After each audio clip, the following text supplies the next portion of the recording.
So it's been a little bit since the left has had a Russia-Trump story to get worked up about. So naturally, they've dialed up the hysteria with this Donald Trump Jr. fake news. Listen. This is unacceptable. This borders on treason. If it is not itself treason, depending on whether the New York Times story is true. But this is a very, very serious situation. We should not treat this lightly. This, in effect, is everything that people have been looking for. This is not only devastating to their narrative, I think it's also potentially incriminating. Whoever is helping the New York Times with these stories seems to be doing it in a way that inflicts maximum damage on at least Donald Trump Jr.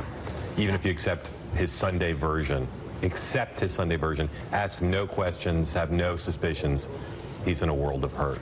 World of hurt, Katrina. Treason, maximum damage. What in the heck happened? What did he do?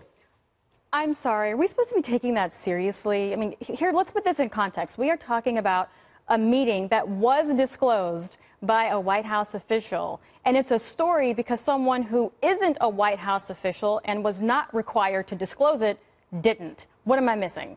I don't know. What are we missing? What do you think? Look, I mean, here's what I think is important to recognize. Yeah, as Kat said, I mean, is this bad optics? Sure. Does it kind of try to play into some larger narrative that people want to stir the pot about Russia and Trump and some kind of collusion? Yes, on its face. But here's what I want people to remember. And I say this as a Democrat. Donald Trump Jr. is a business person, and I think he approached this meeting with whoever this Russian person was, utilizing the rules of engagement of business. You want to figure out how you beat the competition, right? So he wanted to figure out how to beat the competition. Now, the rules of engagement in politics are different. And they're learning that on the job, and they're learning that the hard way. Would I have taken that meeting? Probably not. But I understand, from his perspective, approaching it through the lens of business and competitiveness. They're not used to the rules of politics. No, that's not it. I'm not going to sit here and pretend that Don Jr. didn't know what was going on, because he did. There was someone who said, hey, we'd like to meet with you during the campaign. I'm not suggesting that either. And that's all he did. This wasn't even in a business context. This was talking to someone that says I have information. So what the media is suggesting now is that everyone that meets with anyone a part of a political campaign needs an FBI background check. It's absolutely absurd. It's because this lawyer, the FBI know who she is. She's a little bit shady, so it doesn't look good when we've had all this narrative building up over and over again. For him to have had that meeting 2 weeks after clinching the nomination, for this. People saying it's some sort of crime against the state, I think that's pretty extreme. That is extreme. It doesn't look good. To your point, here's a Politico headline. Politico.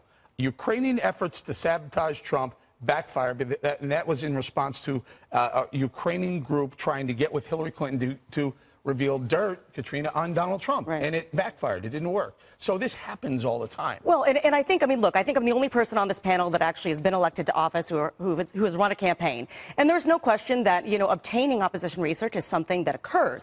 I think that, the question that people are raising is, do you engage in that kind of conversation with a foreign national? And what I'm saying is that while obviously Donald Trump Jr. is not engaging this individual for the purposes of a business engagement, I'm not saying that there was some profit to be involved. I think he took it because, yeah, he admitted, look, she said she might have some stuff on Hillary. I want to know how to beat the competition. I'm going to meet this person. I run a campaign, Eric. Let me just bring everybody in here. Rob Goldstone is the guy who arranged the meeting. He says he was in the meeting. He said, yeah, there are very few general remarks about campaign funding.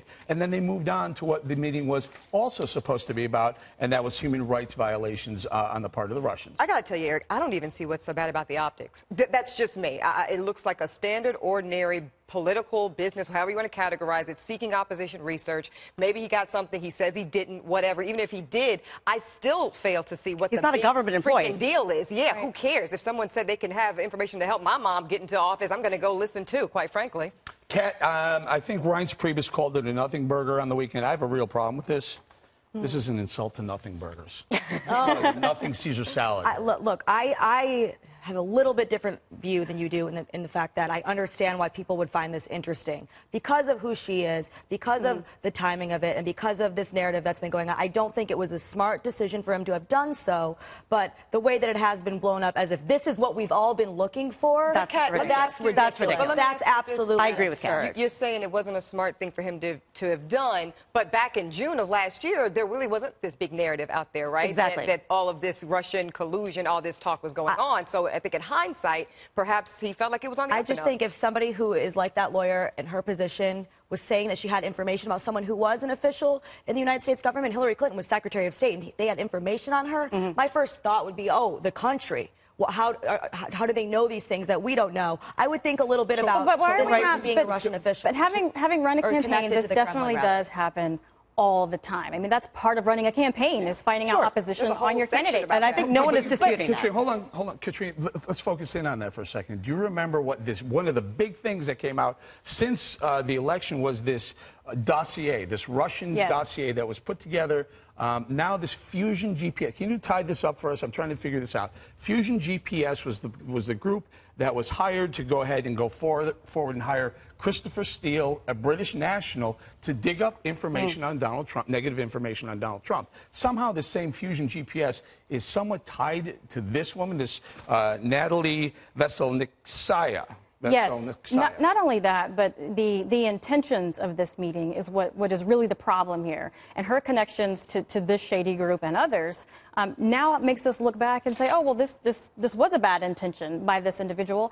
But this wasn't Donald Trump Jr.'s fault or even the president's fault. If they say we want to have a meeting for X and then come in with a personal motivation of Y, then we have to look back at that and question those individuals.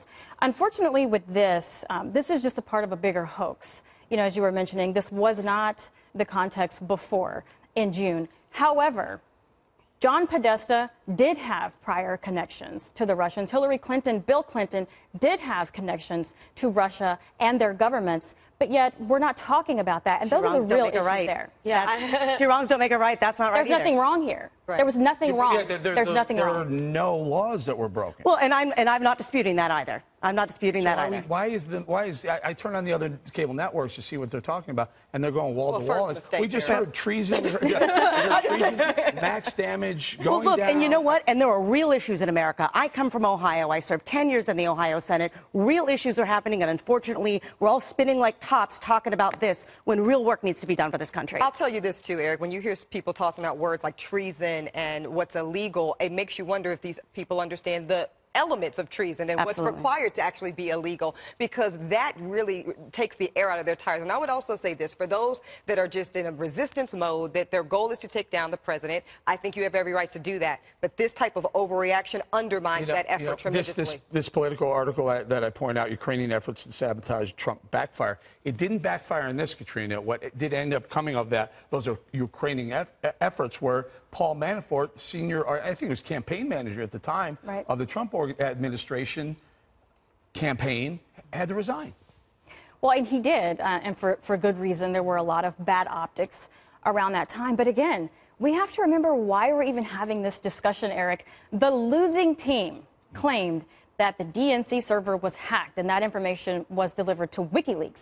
There is no proof, no evidence whatsoever. Even the FBI admits we never looked at the hardware, but yet this is where this stemmed from. Where is Debbie Wasserman Schultz? Where's her subpoena? Where is the evidence? Let's look at that hardware and prove whether this happened or not, because if it didn't, then we have a very serious problem, because millions of tax dollars are being spent on, like the president says, a hoax. Katrina, you're the first person in a very long time that I've actually heard request to see Debbie Wasserman Schultz in any capacity. I would like to see the, Bring it, Ebony. I would like to see the things too. A lot of things that went down with the Dem primaries. Not cool what they did to Bernie Sanders. I completely agree. But when you look at this story, I think that I'm not surprised that we're talking about it.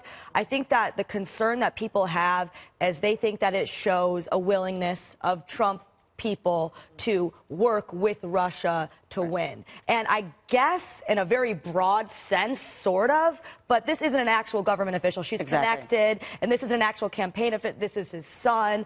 So it's not perfect. And if saying that this is exactly what we've been looking for is a dumb thing to say, and it's not even illegal. It's just an overreach. Actually, Kat, because that's the problem. When you take a narrative and you want facts to fit, guess what? The facts have to fit. When the facts don't fit perfectly into the narrative, now you've undermined the narrative itself, and that's kind of the Good point. problem. I see the problems with it, but at this point, every single little thing or something that might look bad or might have been not the smartest thing is being brought up as a crime against our country.